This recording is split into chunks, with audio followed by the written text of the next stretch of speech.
Chúng biết xưa đây nè đó kia video này cứ dương nâng này dường pi cao mốiในภาษาอังกฤษនោះគឺ present simple ឬក៏ simple present ដែលមានន័យថាបច្ចុប្បន្នកាលធម្មតាអូខេអញ្ចឹងយើងប្រើប្រាស់ present simple នៅពេលណាអូខេអញ្ចឹងទី1គឺយើងប្រើប្រាស់ present simple ហ្នឹងដើម្បីបង្ហាញអំពីសកម្មភាពដែលជាទម្លាប់មានន័យថាគឺយើងធ្វើវាម្ដងហើយម្ដងទៀតគឺធ្វើវាជាប្រចាំដែលក្នុងនៃភាសាអង់គ្លេសនោះគឺយើងពី habit អូខេឧទាហរណ៍ I study English អញ្ចឹងប្រយោគខ្លីហ្នឹងគឺយើងចង់មានន័យថាយើងរៀនភាសាអង់គ្លេសហ្នឹងគឺ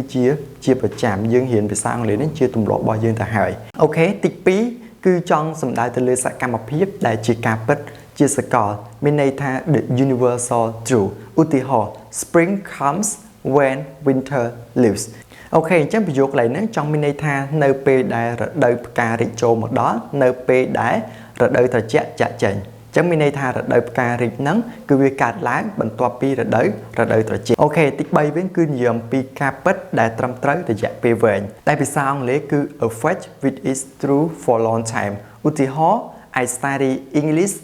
at Vlearn school អញ្ចឹងកន្លែងហ្នឹងមានន័យថាខ្ញុំរៀនភាសាអង់គ្លេសនៅឯសាលា Vlearn អូខេចំណែកឯទី4វិញគឺនិយាយអំពី schedule មានន័យថាសំដៅទៅលើសកម្មភាពដែលយើងធ្វើជា